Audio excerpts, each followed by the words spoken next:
Aquí Lena me estaba arreglando el pelo, tan bella. A ver, hay una nueva cepa muy agresiva, especialmente de SIDA, y después también vamos a hablar del caso particular de Dicil Ferrer, que es el hijo de Darcy, que no le han dado la visa y sufrió también golpes. Y había sido invitado aquí a un congreso, pero bueno, eso va después. Primero vamos con el SIDA. Esta nueva cepa, ¿de dónde salió? Esta nueva cepa es la cepa cubana, se ha descubierto en Cuba y es la cepa más agresiva del SIDA que se ha descubierto hasta ahora. No se sabe por qué son las causas, las podemos improvisar o tratar de analizar o pero dicen que en 3 años se manifiesta, diferente del otro. Sí, la diferencia es que las más comunes, cuando tú eres portador del virus, te demoras hasta 10 años en enfermarte. Hay gente que pasa hasta 10 años. Puede tener un periodo de incubación de hasta 12 en San Francisco. Esta, que es la CRF19, que le han puesto el nombre, cuando la tienes, te enfermas en 2 o 3 años y no te da tiempo ni siquiera a saber que tienes la enfermedad y te mueres más rápido y es mucho más mortal. Vamos al package. Un grupo de científicos belgas ha descubierto en Cuba una nueva cepa del virus del SIDA, tan agresiva que puede hacer que sus portadores se enfermen 3 veces más rápido que aquellos que tienen la cepa común. La cepa es una mutación hasta ahora desconocida y su descubrimiento ha disparado la alarma a nivel internacional. La SRF19 o cepa cubana es tan agresiva que puede provocar la enfermedad en solo 2 o 3 años de exposición al virus, algo que normalmente tarda 10 años. Las personas con esta cepa pueden comenzar a enfermarse incluso antes de saber que están infectadas, lo que significa que hay un lapso de tiempo mucho más corto para detener la progresión hacia la enfermedad.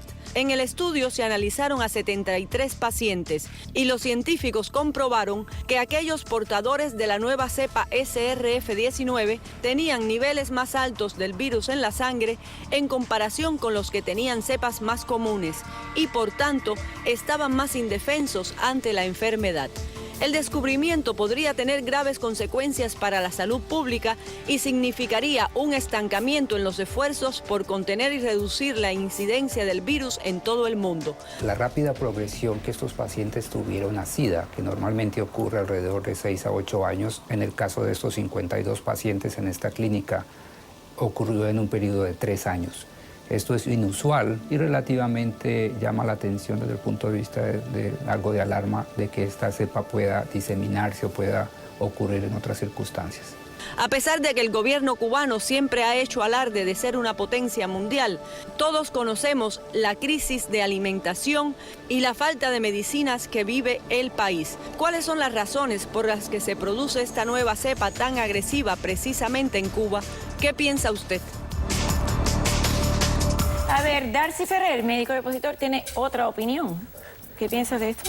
No, yo no creo que sea muy serio el estudio ese o las conclusiones a las que llegaron. Incluso no parte de algo tan fundamental como que la falsedad en el manejo de las estadísticas en Cuba han llevado a dar unas cifras que no se corresponden con la cantidad de casos real que hay en toda la isla. O sea, en los últimos años era frecuente que a la consulta llegaran los enfermos en etapa SIDA, o sea, el diagnóstico se hicieran cuando ya tenían toda la enfermedad, cuando ya habían pasado la etapa de portadores, que eso generalmente lleva un periodo de tiempo entre 6 y 8 años.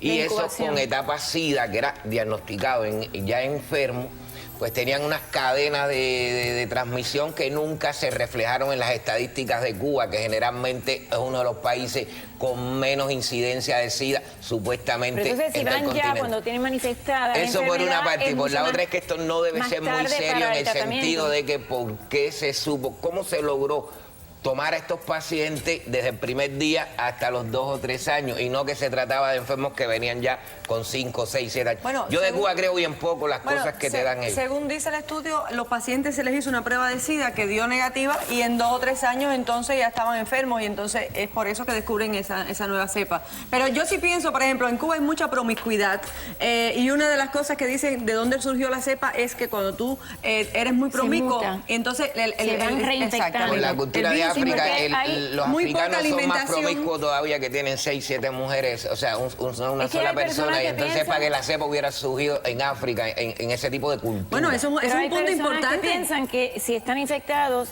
ya no te pueden reinfectar y reinfectar, y ahí es que viene la mutación. Pero hay un caso... Eso es un punto importante también, porque Cuba tiene mucha gente que viaja de África. Y los condones, tengo entendido, no hay. También hay mucho turismo sexual y parece que algunos están expirados ya, pero tenemos dos testimonios. El primero que vamos es que... El primero es un hombre que está enfermo de SIDA y él nos dice el desastre que hay con los medicamentos y las cosas que él tiene que enfrentar y que el gobierno no le resuelve y lo que padecen como enfermos. Vamos allí. Está aumentando esta enfermedad en el país debido a que los condones que están vendiendo en la farmacia no sirven, se rompen. Yo pienso que eso es una falta de respeto a la persona, al paciente. Nos lo venden a un peso carísimo y se rompen, vencidos del 2012. Siempre es un problema con los medicamentos. Cuando no falta la niverapina, casi siempre falta cuando no la acidobudina, y así sucesivamente. Yo estuve allá vomitando la sangre, estuve con mareo y decaimiento porque me tuvieron 20 días sin el medicamento. Decían ellos que estaba en falta. Bueno, este hombre dice también que cuando va, por ejemplo, al hospital, es de Palma Soriano, a darle la carga retroviral, ¿no? Que es la medicina, el aparato no sirve y le dice, bueno, no te lo podemos dar porque no está funcionando el aparato. Así ahora, hay mucho turismo sexual en Cuba y eso es muy conocido. A ver, Joandy. No, de hecho, el primer caso que se tiene conocimiento de Cuba es en 1986, coincide con las misiones internacionalistas de Fidel Castro a África. Se dice que vino por esa vía. Angola, bueno, esa era una de las primeras teorías. Y ahora la propagación es hacia afuera. Ya vimos el año pasado el caso de los turistas canadienses, que no fue por SIDA, pero sí fue con gonorrea y con otras enfermedades, porque hay mucho turismo sexual en Cuba, mucha promiscuidad, porque viene de la mano de todo este mercado de prostitutas relacionadas al turismo. A ver, Darcy, yo recuerdo que una de las teorías era el sexo con los monos en Angola. La manera más agresiva en que se ha manifestado el SIDA en Cuba es en que eso se da, no sé, yo no he oído de que en otros países se haya sucedido, es que las personas se autoinoculaban el virus. O sea, era cuando estaban en los cocos, presos, encarcelados en los sanatorios, que eran condiciones carcelarias, te iban a buscar la casa con la policía y con todo el mundo. Y muchas veces se llevaban a las parejas y los que se quedaban en la calle, como había una comida especial en este tipo de sanatorio hace años, para que los pusieran se allí. inyectaban la sangre.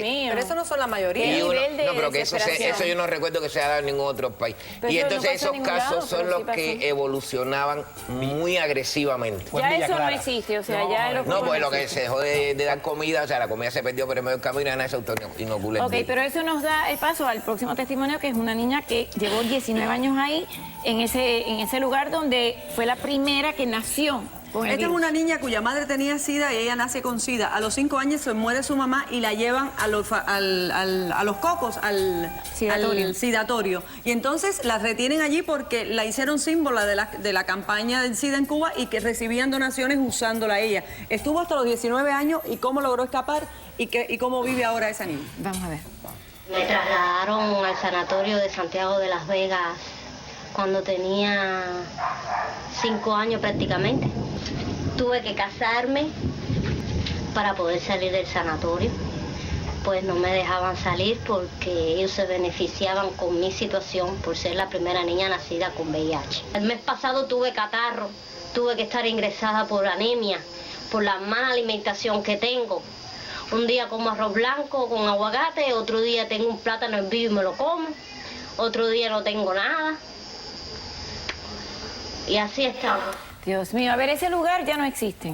Sí, todavía queda el sanatorio, lo que ya no es obligado, ya no van y arrestan a los enfermos de SIDA nada más que por tener el estabas virus. obligado porque se pensaba todavía, había mucha fue teoría la que manera te contagiaba de otra forma. la manera militar y castrista de contener una epidemia, que era con la policía, con el aparato de terror, iban, te buscaban y te encarcelaban, te metían dentro de esos lugares y para salir tenías que tener un cartelito de confiable, que eso era algo subjetivo. Si yo quería y decía que tú no eras confiable, de ahí no salía. Yo recuerdo desde el día que publicó el periódico Granma que existía el SIDA, como le echaron la culpa a este país, como se dijo que era un virus de laboratorio creado aquí y que... Sí, pero eso era antes cuando éramos enemigos. No, pero esto es sinónimo, Bueno, pero del detrimento de las condiciones de también salubridad en Cuba. También recuerdo exactamente personas que fueron llevadas al lado de la Liga contra la Ceguera a entrevistas porque alguien dijo que había tenido relaciones sexuales con esa persona y esas personas fueron obligatoriamente, tenían que hacerse los Pero bueno, al principio había muchas teorías para los cocos de contagio que no eran correctas, como que con el contacto y tenía que ser intercambio de líquidos o de sangre. Yo lo visité una vez porque yo tuve que hacer por una actividad que había cultural del Estado. Yo era uno de los presentadores y tuve que ir ahí. Y casualmente, muy gracioso porque me enseñan uno de los cuartos como con aire acondicionado y súper bien bonito y qué sé yo. Y después que se acaba eso, uno de los muchachos me dice, sí, pero ese no, ese es el de donde duerme el doctor. Ven para que veas el de nosotros, de todos ellos, que ellos eran horribles. Las camas eran horrorosas, no había aire acondicionado, era un ventilador de esto de los... Sí, humano, no es tampoco como... A ver, ahí viene Joandy, porque ahora sí tú hiciste reportaje sobre el hijo de Darcy. Sí, no, y primero te iba a decir que me llama mucho la atención que hoy mismo saca el The New York Times un editorial diciendo que en caso de arreglarse las relaciones, los estadounidenses se van a beneficiar del turismo médico que pueden hacer en Cuba, únicamente que lo lleven a esta. Yo conozco a una persona anglosajona que conozco que es piloto y ya está preparando para hacer, porque él dice que él se hizo una operación y que es mejor en Cuba y que en Cuba tienen técnicas que no tienen los Estados Unidos. El caso de SIDA y de VIH y de hepatitis C por la sangre, o sea, por transfusiones de sangre en Cuba, muchísimo. Por eso me llama la atención, tanto de New York Times como la Oficina de Interés en Cuba.